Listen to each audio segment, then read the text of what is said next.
خبر شامل کرتے ہیں بلوچستان کے شہر نوشکی سے ہمارے گدروشیا پوائنٹ کے نمائندہ ظہور گل جمال دینی سے جماعت اسلامی نوشکی کے زیر اہتمام یوم مزدور پر محنت کشوں کے ترجمان اور اسیر رہنما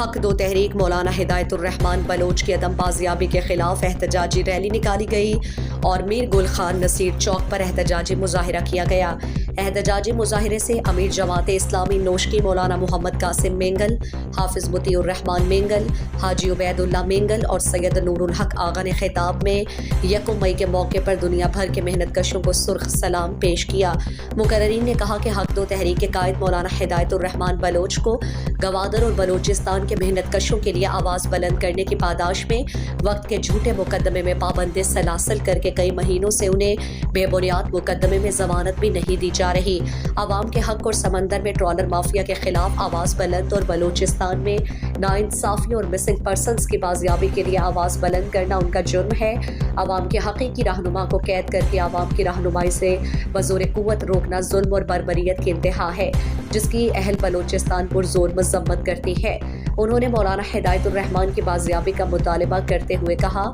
کہ بلوچستان میں قاتلوں، جابروں، ظالموں کو دنوں میں ضمانت حاصل ہو سکتی ہے، مگر عوام کے حق کے لیے آواز بلند کرنے والوں کے لیے انصاف کے اداروں میں کوئی سنوائی نہیں ہو رہی۔ نام نہاد قوم پرستوں نے اقتدار کی خوشی میں بلوچستان پر جاری ظلم، ناانصافیوں پر خاموشی اختیار کی ہوئی ہے۔ اگر قائد جماعت اسلامی سراج الحق نے مزید احتجاج کی کال دی تو جماعت اسلامی بلوچستان بھر میں سراپا احتجاج سے گریز نہیں کرے گی۔